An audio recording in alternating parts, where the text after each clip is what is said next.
এর মতলব যে অন্যটা ছিল তা কিছুক্ষণ পরে বুঝতে পারি। মেজো মামি এসে আমার হাত ধরে এক প্রকার জোর করে টেবিলে নিয়ে বসালো, সাথে গালিবও বসলো। বড় মামা গালিবকে শাসাচ্ছে, তুই দিনের দিন গর্দভ হচ্ছিস নাকি? একটা ফরেনার ছেলে আসলো, তুই কারোর সাথে পরিচয় করিয়ে দিলি না। ছেলেটা কিভাবে আছে, কি খায় না খায়। মেজো মামা আমাকে বলল, তুমি কিছু মনে করো না, আমার ঘরে একটা বলদ হয়েছে, আরে খেতে পারে না, তো খেতে অভ্যাস করতে হবে। আমি বললাম, থাক হয়েছে আঙ্কেল, আমি গালিবকে নিষেধ করেছিলাম। এর ফাঁকে গালিব চট করে সুযোগ বুঝে বলে ফেললো, জেঠু মিরাজকে কিছুদিন রাখতে চাই, ওর বাবা মা নেই তো, শুধু ওর মামা আছে বাংলাদেশে। বলছিলাম কি আমার সাথে যদি ওর ছুটি পর্যন্ত সময়টা রেখে দিতাম। মেজো মামা বলল, আরে এখানে বলা বলির কি আছে গালিব, সে থাকবে এখানে, আমাদের সবার সাথে সময় কাটাবে। ওর নাম যেন কি বললি? গালিব বলল, মিরাজ। মেজো মামা বলল, ওহ মিরাজ, তুমি যতদিন আছো একদম বাইরের খাবার খাবে না, আমাদের বাড়িতে খাবে। আরে তুমি তো জাতে বাঙালি, দেশের খাবার খেয়ে অভ্যস্ত হও। আমি বললাম, দেখা যাক।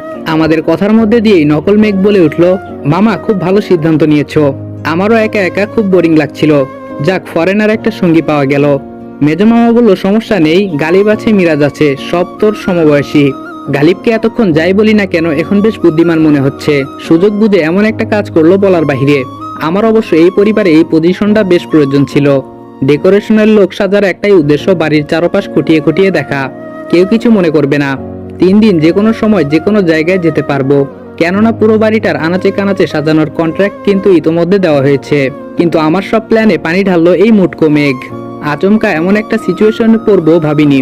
আমাকে ভেঙে পড়লে হবে না, সবকিছু আবার ঢেলে সাজাতে হবে, তার জন্য আনাসের শরণাপন্ন হতে হবে। খাবার টেবিলে সবাইকে দেখছি, কিন্তু তরিকে দেখছি না। তরি আর এই পরিবারের মাঝে কিছু তো একটা আছে। সবাই আমার বোনকে অবহেলা করছে না তো? মারজানা বেগমের তো নিজের পেটের মেয়ে, তাহলে সে কিছু বলছে না কেন?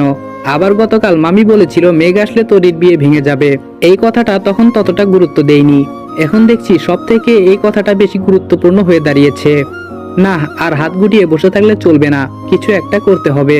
আমি আর গালিব তার রুমেই বসেছিলাম, হুট করে মারজানা বেগম আসলো সেখানে। আমি আর গালিব অনেকটা থমকে গেলাম, কি বলবে কে জানে। আমু বলল, গালিব। গালিব বলল, জি ফুফু। আমু বলল, তোরা একটু মেঘের সাথে যা তো। গালিব বলল, কোথায়? আমু বলল, মেঘ নাকি তরির বর দেখতে যাবে, তোরা গেলে ভালো হয়। আমি গালিবকে ইশারায় বললাম রাজি হওয়ার জন্য। গালিব বলল, আপনি চিন্তা করবেন না, আমরা যাব। আমু বলল, ঠিক আছে, রেডি হয়ে নিচে আসো। মারজানা বেগম চলে গেল। আচ্ছা গালিব, তরির হবু বর দেখতে কেমন রে? গালিব বলল, এটা আর আমাকে বলিস না। আমি বললাম, কেন? গালিব বলল, সেখানে গেলেই দেখতে পাবি। আমি বললাম, আমার কেমন যেন লাগছে রে, মনে হচ্ছে তরি ভালো নেই। গালিব বলল, 2 দিন থাক, তাহলেই বুঝতে পারবি। আমি বললাম, শুন গালিব, এমপি মন্ত্রী গুনার টাইম নাই আমার। আমি কেমন ছেলে তুই ভালো করেই জানিস। আমি যদি দেখি আমার বোনের একটু কষ্ট, পুরো বাড়িতে আগুন লাগিয়ে দিব। কে বাঁচলো কে মরলো সেটাও দেখবো না, মৃত্যুর পরোয়া আমার নেই। গালিব বলল, মাথা ঠান্ডা রাখ, উত্তেজিত হয়ে কিছু করা যায় না। আমি বললাম, মাঝে মাঝে মন চায় তোকেও ইচ্ছে মতো পিটাই, তুই সব কথা আমার থেকে গোপন রেখেছিস। গালিব বলল, আমি তো আর সাদে গোপন রাখিনি, কোনো অদৃশ্য শিকলে আমার হাত পা বাঁধা। আমি বললাম, আমার কাছে বললে সমস্যা কি? গালিব বলল, আচ্ছা বাদ দে, চল নিচে চল। আমি বললাম, ওয়েট, আচ্ছা নকল মেঘটাকে কে নিয়ে আসলো বলতো? গালিব বলল, সেটা তো আমি ভাবছি, সম্ভবত মুন্নির কাজ। আমি বললাম, কিন্তু সে কেন নকল মেঘকে নিয়ে আসবে?